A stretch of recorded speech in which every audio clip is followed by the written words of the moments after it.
ભારત અને રશિયાની દોસ્તીને લઈ અમેરિકાના રાષ્ટ્રપતિ ડોનાલ્ડ ટ્રમ્પ પકડાયા. ટ્રમ્પે શુક્રવારે દાવો કર્યો, મેં સાંભળ્યું છે કે ભારતની સરકારી રિફાઇનરીઓએ રશિયા પાસેથી તેલ ખરીદવાનું બંધ કરી દીધું છે અને અહેવાલનું ડોનાલ્ડ ટ્રમ્પે સ્વાગત કર્યું છે અને તે એક સારું પગલું પણ તેને ગણાવ્યું છે. જોકે ટ્રમ્પે દાવો કર્યો કે તેમને આ અહેવાલની ચોકસાઈ મુદ્દે ખાતરી નથી. જોકે અગાઉ મીડિયા રિપોર્ટ્સમાં દાવો કરવામાં આવ્યો હતો કે ભારતે રશિયા પાસેથી તેલ ખરીદવાનું બંધ કરી દીધું છે.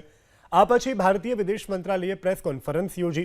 વિદેશ મંત્રાલયના પ્રવક્તા રણધીર જયસ્વાલે સ્પષ્ટ જવાબ આપ્યો કે ભારત પોતાની તેલ અને ગેસ જેવી ઉર્જા જરૂરિયાત માટે સ્પષ્ટ છે અને વિશ્વની પરિસ્થિતિ અને બજારમાં ઉપલબ્ધ વસ્તુઓને ધ્યાનમાં રાખીને નિર્ણય લે છે.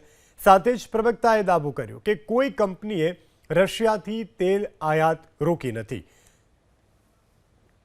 सवाल देखिए, जहाँ तक ऊर्जा ज़रूरतों की सोर्सिंग की बात होती है, उस पे हमारा जो ब्रॉड अप्रोच, मतलब जो हमारा अप्रोच और रवैया है, उससे आप भली भांति अवगत हैं कि जो बाज़ार में, अंतर्राष्ट्रीय बाज़ार में जो तेल मिलता है, किस भाव पे मिलता है, और उस समय या इस समय जो भी वैश्विक माहौल है, इसको लेके हम इस पे निर्णय करते हैं.